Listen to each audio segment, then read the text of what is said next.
Sir, जैसा कि आपने देखा है कि अभी कनाडा के प्राइम मिनिस्टर ने जिस प्रकार का स्टेटमेंट दिया भारत को लेकर के, जो उसकी हत्या हुई हरदीप सिंह नज्जर की, तो इसको लेकर के आपकी क्या प्रतिक्रिया है सर? बिल्कुल, ये एक बहुत ही सरप्राइजिंग आज एक मूव था, क्योंकि आज ही जो कनाडा की हाउस ऑफ कॉमन्स है, जो हमारी पार्लियामेंट है यहाँ पर, उसका फॉल सेशन आज शुरू हुआ था और पहला दिन था जिसमें उम्मीद जताई जा रही थी कि बहुत सारे विषय हैं जो जिसमें कनाडा बहुत सारी चुनौतियों से गुजर रहा है। खासतौर से महंगाई को लेकर बहुत बड़ा मुद्दा है, हाउसिंग अवेलेबिलिटी को लेकर बहुत बड़ा मुद्दा है, और फॉरेन इंटरफेरेंस भी एक मुद्दा था, विदेशी दखलंदाजी। तो उम्मीद जताई जा रही थी कि इन विषयों पर बात होगी, लेकिन जैसे ही प्रधानमंत्री जो कनाडा के हैं जस्टिन ट्रूडो, उनके द्वारा ये बात रखी गई कि उनके पास कुछ क्रेडिबल जो इंफॉर्मेशन है, इंटेलिजेंस है, इंफॉर्मेशन के जो कनाडा की सुरक्षा एजेंसियां हैं उनके द्वारा जो जांच की गई है, उनसे पता लगता है कि हरदीप सिंह निज्जर की हत्या में कथित तौर पर भारत के कुछ एजेंट्स की भूमिका जो है वो संभावित तौर से हो सकती है।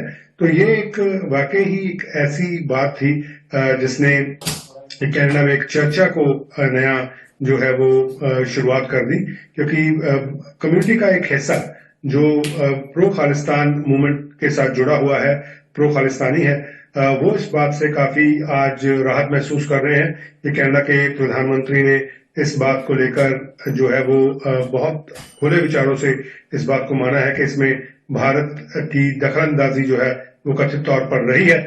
जबकि दूसरी तरफ जो प्रो इंडियन कम्युनिटी है, इंडो कैनेडियन कम्युनिटी, उनकी तरफ से अभी चुप्पी धारण की हुई है। उनकी तरफ से अभी किसी तरह का कोई बयान या किसी भी ऑर्गेनाइजेशन जो इंडो कैनेडियन डिफरेंट ऑर्गेनाइजेशन है उनकी तरफ से कोई बयान नहीं आया।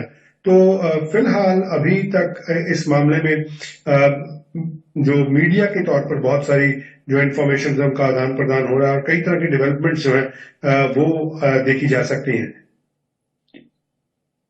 सर, कनाडा के प्राइम मिनिस्टर ने कल जो बयान दिया है उसके मुताबिक वो कह रहे हैं कि इंडिया का कथित तौर पे इन्वॉल्वमेंट है, बाकी सारी चीज।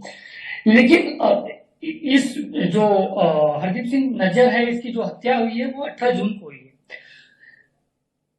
लगभग 3 महीने बाद इस प्रकार का बयान देना, इसको लेकर के आपको क्या लगता है कि क्या इसके पीछे क्या भावना हो सकती है प्राइम मिनिस्टर ऑफ कनाडा की? देखिए, इसके पीछे भावना क्या रही होगी उनकी, वो कहना थोड़ा सा मुश्किल हो सकता है, क्योंकि अभी स्टिल जो इसमें दो चीजें हैं, इनको समझना पड़ेगा। एक तो है कि जो इन्वेस्टिगेशन है वो चल रही है, उसकी इन्वेस्टिगेशन की जा रही है IHIT के द्वारा, जो जिसको कहते हैं इंटीग्रेटेड होमिसाइड इन्वेस्टिगेशन टीम। सरे में ये हत्या हुई थी। सरी जो है वो ब्रिटिश कोलंबिया का दूसरा पॉपुलेशन के जनसंख्या के लिहाज से सबसे बड़ा शहर है, और जियोग्राफिकली भौगोलिक स्थिति से अगर देखा जाए तो ब्रिटिश कोलंबिया जो प्रांत है उसका सबसे बड़ा शहर है। तो उसके अंदर जहां पर सबसे ज्यादा इंडो कैनेडियन और खासतौर से पंजाबी मूल के लोग रहते हैं, वहां पर इस हत्या का होना वाकई दुर्भाग्यपूर्ण था। लेकिन कुछ अज्ञात लोगों द्वारा गोलियां मारी गई थी हरदीप सिंह निज्जर को और उनकी हत्या की गई थी। तो इस मामले में 18 जून से लेकर अब तक इन्वेस्टिगेशन जो है वो चल रही है। और हैरानी की बात यह है कि कई समयों पर जब जो पुलिस ऑफ ज्यूरिसडिक्शन है, जो इस इलाके की पुलिस, जब उससे बात की जाती थी तो उनका कथित तौर पर यह कहना होता था कि इसमें अभी तक भारत का, क्योंकि नाम बहुत ज्यादा आ रहा था भारत सरकार का, भारत के राजदूतों की तस्वीरें भी जो है वो जारी की गई खालिस्तानी समर्थक जो समूह है उनके द्वारा। तो ये बार बार बात जो है वो जो पुलिस ऑफ ज्यूरिसडिक्शन है, यहाँ की जो पुलिस है इलाकाई, RCMP जिसको बोलते हैं, सरी RCMP, royal Canadian mounted police, उनके द्वारा ये कहा जाता था कि अभी उनके पास भारत की या भारत के इस मामले में कथित तौर पर संलिप्तता की किसी किस्म की कोई जानकारी नहीं है। तो जो प्रधानमंत्री ने आज कहा है वो, उन्होंने पुलिस की इंक्वायरी को लेकर कोई बात नहीं कही। उन्होंने इंटेलिजेंस की जो आउटपुट है या जो क्रेडिबल इंटेलिजेंस उनके पास आई है सुरक्षा एजेंसियों के द्वारा, शायद जो CSIS है हमारी कैनेडियन सिक्योरिटी इंटेलिजेंस सर्विस, उनके द्वारा जो उनके पास कुछ इंफॉर्मेशन अगर आई होगी तो उसके बिहाफ पर वो बात कर रहे हैं। उन्होंने एविडेंस कोई नहीं दिखाया, किसी किस्म का कोई एविडेंस दिखाने की बात नहीं की। उन्होंने ये नहीं कहा कि उनके पास कोई एविडेंस है। उन्होंने क्रेडिबल जो इंफॉर्मेशन है या क्रेडिबल इंटेलिजेंस है उसकी बात की है।